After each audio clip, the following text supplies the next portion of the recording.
నాడు యూనివర్సిటీ మంచి భవిష్యత్తు కోసం తెలుగు విద్యార్థులు ఇష్టపడే యూనివర్సిటీ. జగిత్యాల జిల్లా కోరుట్ల ఆదర్శ నగర్లో జరిగినటువంటి ఒక ఇన్సిడెంట్ గురించి ఇప్పుడు అందరూ మాట్లాడుకుంటున్నటువంటి పరిస్థితి. అసలు ఏ మాత్రం కూడా కనికరం లేకుండా, ఏ మాత్రం కూడా ఆలోచించకుండా పిన్ని అని రోజు ఆమె చుట్టూ తిరిగే అమ్మాయిని చంపేసింది అని అంటే దీన్ని బట్టే అర్థం చేసుకోండి అసలు కుటుంబాలు ఏమైపోతున్నాయి, అసలు మానవత్వం ఏమైపోతుంది, ఏమీ అర్థం కానటువంటి పరిస్థితి.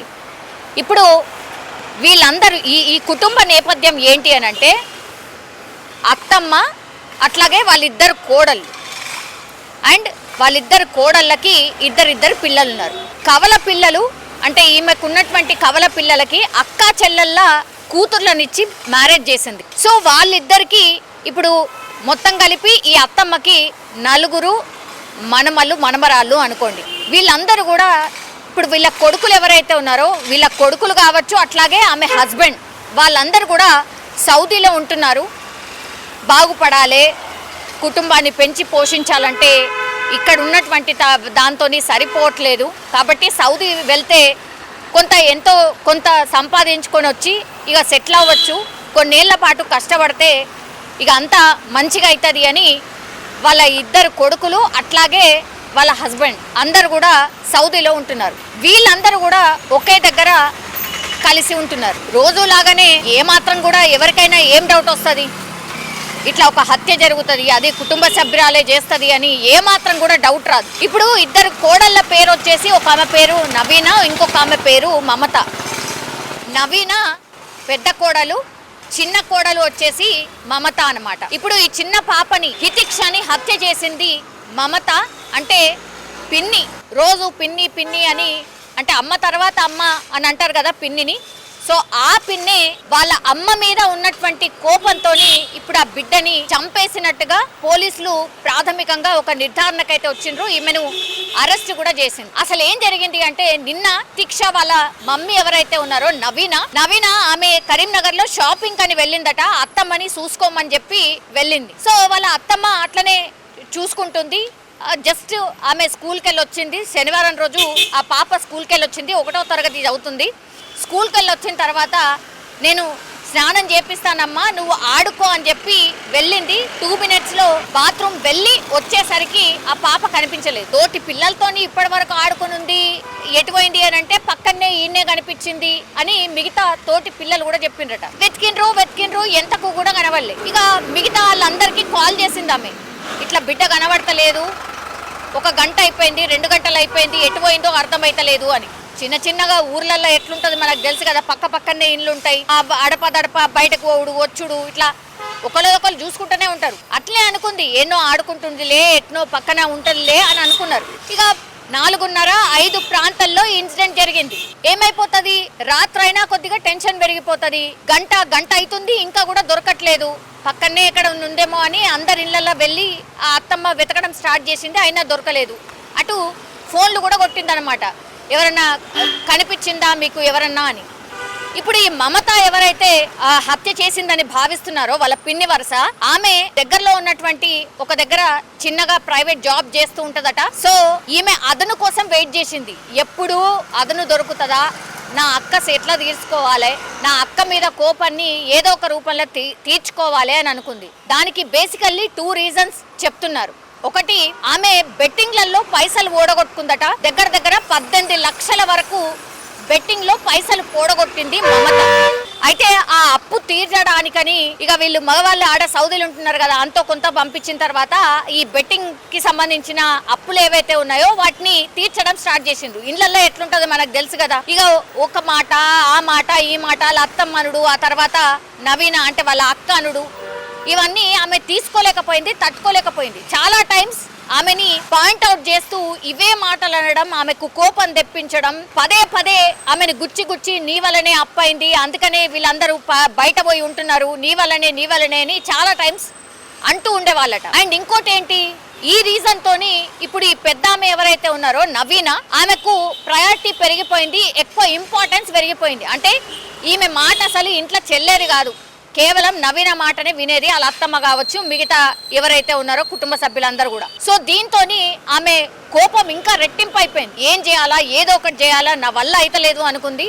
వీళ్ళకి ఏదో ఒక లెసన్ ఖచ్చితంగా నేను వాళ్ళకు నేర్పియాలి అని అనుకుంది. అసలు ఏమీ ఆలోచించలే, ఇంకా ఏదో ఒకటి గట్టిది పెద్దది చెయ్యాలి, అయితే గాని వీళ్ళిగా దారికి రారు అనుకున్నదో ఏమనుకుందో తెలియదు గాని పాపం ఈ హితిక్ష అనే పాపని చంపేస్తే ఆమె కోపం తీరుతుంది అనుకున్నదా, లేకపోతే వాళ్ళ అక్క మీద అంటే తోటి కోడల మీద ఉన్న కోపం పోతుంది అనుకున్నదా, ఏం ఆలోచించిందో తెలియదు. తీరా చూస్తే ఆ రోజు ఇప్పుడు నవీన వాళ్ళ అమ్మ హితిక్ష వాళ్ళ మమ్మీ షాపింగ్ కి వెళ్ళింది. అత్తమ్మ ఒక్కతే ఉన్నది, పిల్లలు మాత్రమే ఉన్నారు, బయట ఆడుకుంటున్నారు. ఇదే అదనుగా భావించింది కాబట్టి ఆమె ఏం చేసింది, పిన్నే కాబట్టి పాపం హితిక్షకు కూడా ఏ మాత్రం కూడా డౌట్ రాలేదనుకుంటా. సో మూడో ఇల్లు, వాళ్ళ ఇల్లు నుంచి మూడో ఇంటి దగ్గర ఆమె అంటే ఆ ఇల్లుకి నా కాంపౌండ్ కి సంబంధించిన గేటు లేదు, అట్లాగే బాత్రూమ్ కి డోర్ కూడా లేదట. సో అదే కరెక్ట్ ప్లేస్ గా భావించినట్టుంది. తీరా ఆ పాప ఆడుకుంటూ ఆడుకుంటూ అటు పోయిందా, లేకపోతే ఈమెనే పిలిచి ఆ బాత్రూమ్ లో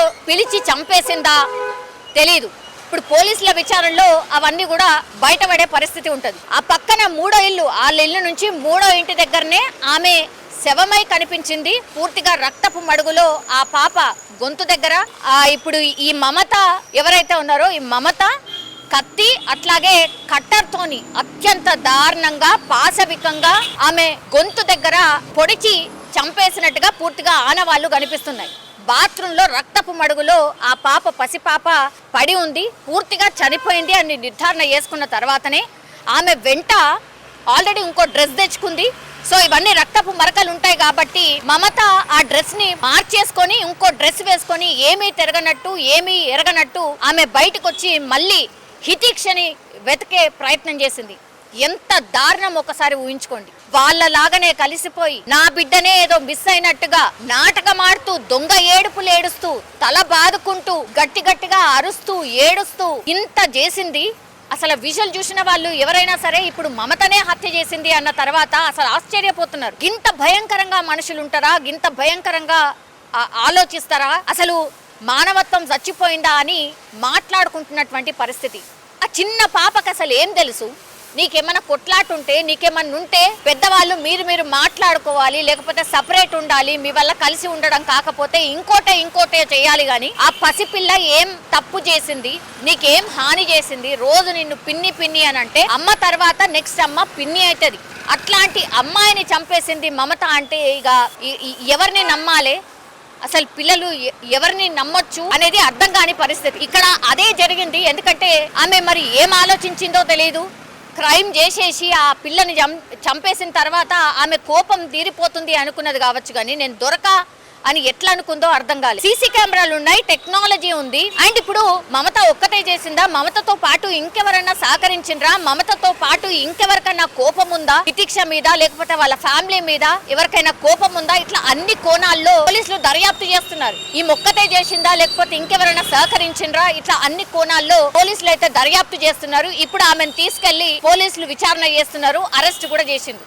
సీసీ కెమెరాలో స్పష్టంగా కనిపిస్తోంది ఓన్లీ మమత మాత్రమే ఆ ఇంటి లోపలికి వెళ్ళింది. ఆ తర్వాత పాప మమత లోపలికి వెళ్ళిండ్రు. ఆ తర్వాత మాత్రం పాప రాలేదు. ఆమె మాత్రం ఒక డ్రెస్ వేసుకుంది, ఆ డ్రెస్ తీసేసి ఇంకో డ్రెస్ తోని బయటకు వచ్చినటువంటి పరిస్థితి స్పష్టంగా సీసీ కెమెరాలో రికార్డ్ అయి ఉంది. ప్రాథమికంగా కూడా విచారణ చేసిన వాళ్ళతో పాటే ఉండింది, ఏడ్చింది, వెతికింది, అంతా చేసింది, కానీ ఎక్కడ కూడా డౌట్ రాదు నా మీద అనుకుంది. కాబట్టే ఇదంతా నాటకం చేసింది. తీరా చూస్తే సీసీ కెమెరా ఉందని మర్చిపోయిందా? సీసీ కెమెరాలో మరి నేను కనబడను అనుకుందా, ఏమనుకుందో తెలియదు. సీసీ కెమెరాలో స్పష్టంగా మమతనే చేసినట్టుగా పూర్తి స్థాయిలో అక్కడ కనిపించినట్టుగా పోలీసుల విచారణలో తేలినట్టుగా అయితే చెప్తున్నారు. ఈ మొత్తం ఇన్సిడెంట్ కి సంబంధించి పోలీసులు అఫీషియల్ గా వచ్చి చెప్తే గానీ పూర్తి ఇన్ఫర్మేషన్ తెలియదు. కానీ ఇప్పుడు సీసీ కెమెరా ఒకటి, ఆ తర్వాత ఇప్పుడు మమత మీదనే ఎందుకు అంటే అనుమానం రావాలి? ఎందుకంటే ఇంట్లో బాలేదు, ఇంట్లో వాళ్ళిద్దరికి పడట్లేదు. కాబట్టి ఈ కోణంలోనే పోలీసులు విచారణ చేసినప్పుడు మరి ఈమెనే హత్య చేసి ఉండొచ్చా అని విచారణ చేసినప్పుడు ప్రాథమికంగా కొంత ఇన్ఫర్మేషన్ వచ్చింది, మమత మీదనే డౌట్ వచ్చింది. కాబట్టి ఇప్పుడు పోలీస్ స్టేషన్లో అరెస్ట్ చేసి విచారణ చేస్తున్నారు. ఆ విచారణలో భాగంగా మరి మమత నిజంగానే హత్య చేసిందా, లేకపోతే ఎవరితోనైనా హత్య చేయించిందా, సీసీ కెమెరాలో ఇప్పుడు ఏం కనిపిస్తుంది? మనకు బయటకు వస్తున్న ఇన్ఫర్మేషన్ ప్రకారం అయితే మమతనే చేసినట్టుగా చెప్తున్నారు. కొంత ప్రాథమిక ఇన్ఫర్మేషన్ అయితే బయటకు వచ్చింది కాబట్టి దాని ఆధారంగా మనం మాట్లాడుతున్నటువంటి సిచ్యువేషన్. కానీ ఎంత దారుణం కదా, మమతనే అంటే పిన్నే హత్య చేయడం ఇప్పుడు పూర్తిగా తెలంగాణలో సంచలనంగా మారిపోయింది కేసు. ఇప్పుడు ఆమెకు కూడా పిల్లలు ఉన్నారు. వాళ్ళ పిల్లల మైండ్లో ఏముంటుంది? ఇప్పుడు అమ్మ ఇట్లా చేసింది అని వాళ్ళకి తెలియకుండా ఉంటుందా? మాట్లాడకుండా ఉంటుందా?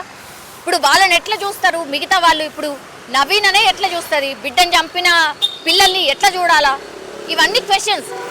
అంటే ఏదో కోపంలో చేశామంటే చేశాం అన్నట్టు అనుకుంటే మరి మిగతా దాని తర్వాత వచ్చే కాన్సిక్వెన్సెస్ ఎంత భయంకరంగా ఉంటాయి అనేది కనీసం ఆలోచన ఉండట్లేదు. ఇంత భయంకరంగా మనుషులు ఎందుకు మారిపోతున్నారో అర్థం కావట్లేదు అంటూ కూడా చాలామంది ఈ ఇన్సిడెంట్ తెలిసిన వాళ్ళు మాట్లాడుతున్నటువంటి పరిస్థితి కనిపిస్తోంది. కానీ అత్యంత దారుణం. పోలీసులు అయితే ఈ కేసుకి సంబంధించి పూర్తి ఆధారాలను కూడా సేకరిస్తున్నారు. ఎవరిని కూడా వదిలిపెట్టకుండా పూర్తిగా క్షుణ్ణంగా క్లూస్ని కావచ్చు, లేకపోతే ఆమె సెల్ ఫోన్లో రికార్డ్ అయినటువంటి ఏవైనా మెసేజెస్ ఉంటే వాటిని కావచ్చు పూర్తి స్థాయిలో విచారణ చేసిన తర్వాత ఈ కేసుకి సంబంధించిన డీటెయిల్స్ పోలీసులు చెప్పే అవకాశం అయితే కనిపిస్తోంది. నిజంగా ప్రస్తుతం ఉన్నటువంటి సమాజం దేనికి ప్రయారిటీ ఇస్తుంది? ఆర్థిక సంబంధాల చుట్టూ మాత్రమే తిరుగుతోంది. మళ్ళీ ఎన్నికలంగానే చాలా విరక్తి కలుగుతున్నాం. మంచి అనిపిస్తుంది కదా, లేడీస్ కూడా ఛాలెంజింగ్ జాబ్స్ చేసినప్పుడు చాలా బాగుంటది. ట్రాఫిక్ అసిస్టెంట్స్ గా నియమించిన ట్రాన్స్జెండర్స్ అందరితో సాల్యూట్ చేయించుకుంటున్నారు. ఫుడ్ డెలివరీ ఇవ్వటానికి వెళ్ళినటువంటి డెలివరీ బాయ్ అనిల్ పై కళ్ళ ముందు